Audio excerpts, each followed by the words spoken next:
The dust in the enclosure is thick, coating the air in a fine gray haze. In the center of this dry, hard-packed ground, a young elephant calf stands alone.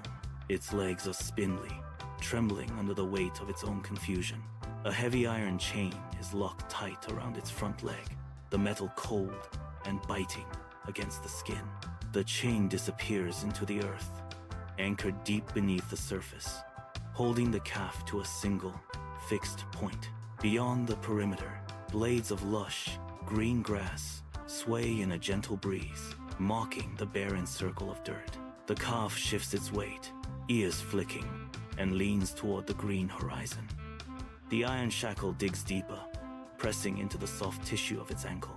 It pulls again, a rhythmic, desperate tugging that yields nothing but a sharp, metallic scrape against the ground. The calf stops, head low, trunk sweeping the dust. It is a prisoner of a weight it cannot lift, and a boundary it cannot see. The silence of the enclosure is broken only by the calf's shallow, rapid breathing, and the faint, grating sound of iron dragging through sand. It is trapped, tethered by a force that refuses to give way. The calf locks its eyes on the swaying green grass. It does not think, it acts. It drives its hind legs into the hard earth, muscles bunching and straining with a sudden, explosive burst of energy. It lunges forward, neck stretched, trunk reaching for the unreachable bounty just feet away. For a heartbeat, the calf feels the rush of forward motion. Then, the chain reaches its limit.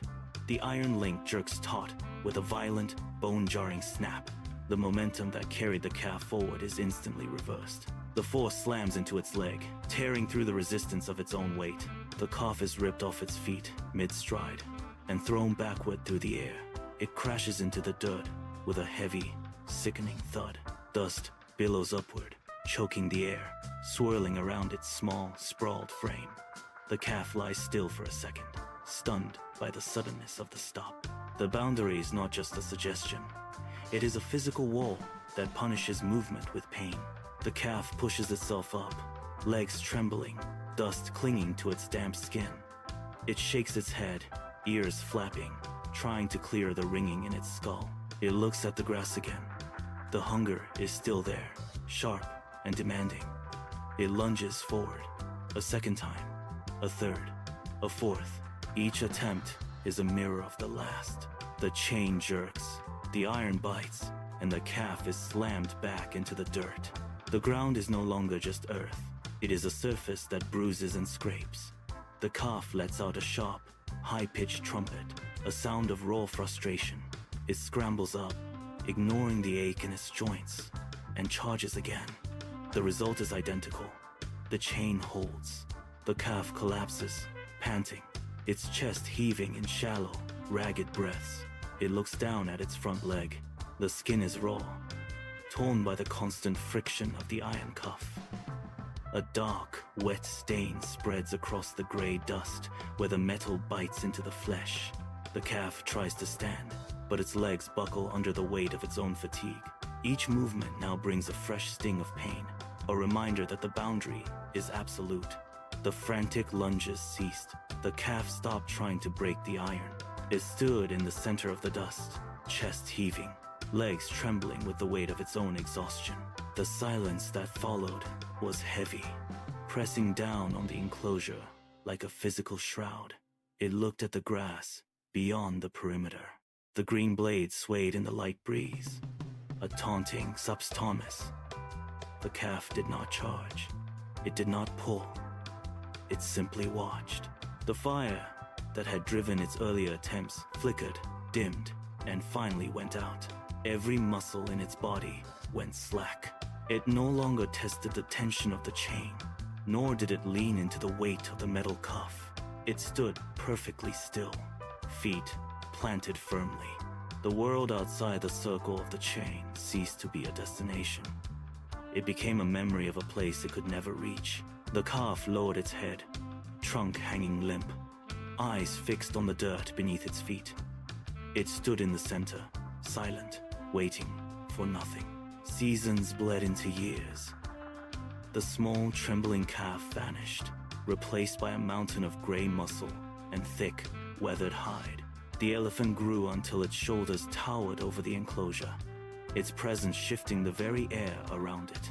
Its trunk, once a clumsy limb, became a powerful instrument capable of wrapping around a mature tree and tearing it from the earth with a single, fluid motion. Every step it took vibrated through the ground, a testament to the sheer weight and force of its being. Yet, in the center of the enclosure, the giant stood as still as a statue. It possessed the strength to shatter the world around it, to level the fences, and to walk into the horizon. It did not. The massive beast remained anchored to the exact spot where the chain had once held it. It stood motionless, trunk curled inward, eyes staring at the dirt. The power that could uproot forests was redirected into a singular, internal prison.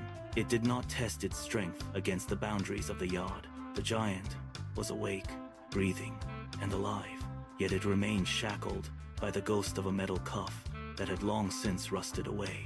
It was a prisoner of a memory that refused to fade. The iron chain was gone. In its place, a thin, frayed piece of twine tethered the giant to a small wooden stake driven lightly into the sand. The elephant stood over it, a titan of muscle and bone, capable of crushing the wood into splinters with a single shift of its weight. A gust of wind swept across the enclosure. It caught the loose end of the twine, lifting it, and brushed it against the elephant's thick skin. The contact was light. It was barely a whisper of friction. The elephant felt the touch and stopped instantly. It did not move. It did not test the resistance. It did not pull. The giant froze, its massive frame locking into place as if the twine were a wall of solid steel. Its trunk curled inward, tucked tight against its chest. Its breathing slowed, becoming shallow and jagged. The elephant stared down at the ground, its eyes wide and fixed on the thin, pathetic string. There was no iron. There was no weight, yet the elephant remained paralyzed by the phantom pressure of the past. The twine was weak, but the memory of the iron was absolute. The trainer entered the enclosure. He held a small, thin stick, a tool that looked like a twig against the backdrop of the elephant's immense frame. He walked up to the giant, which stood frozen in its self-imposed cage. Without hesitation, the trainer reached out and tapped the elephant on the flank. The contact was brief, barely a nudge. The elephant did not roar. It did not test the strength of its massive legs. Instead, it reacted with a slow, mechanical obedience. It shifted its weight, lifted a foot, and stepped forward. The wooden stake, buried only inches into the loose sand, popped out with a soft sound of displaced earth. The elephant began to walk. It moved in a tight, controlled circle, dragging the stake behind it through the dust. The twine remained taut, a pathetic tether. The elephant did not break the string. It did not snap the wood. It continued its rhythmic, circular path, head bowed, eyes fixed on the ground. Every step was a testament to a belief forged in its youth. The giant was not held by the rope. It was held by the invisible, unbreakable weight of a memory. It walked in circles, a prisoner of a chain that no longer existed, tethered by the ghost of a pain that had long since faded into the dust. The circle continues.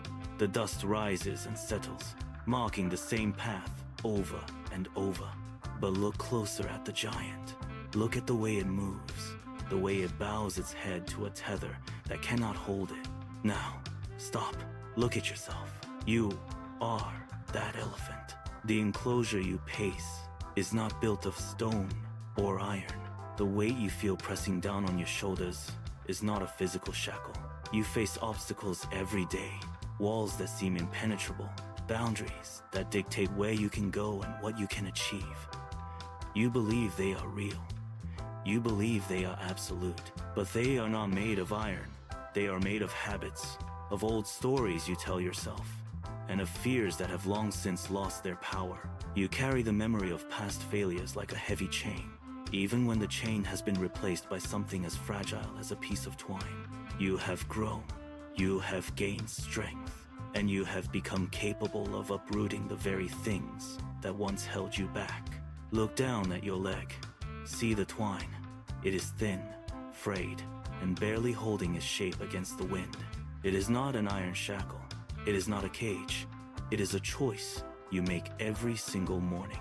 You have spent years dragging this weight, believing it was immovable, but the stake is loose and the ground is soft. You have the power to stop the circle right now. Take a breath.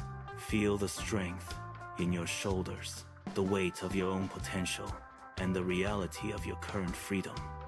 You do not need to pull against it. You do not need to struggle. You simply need to step. Lift your foot.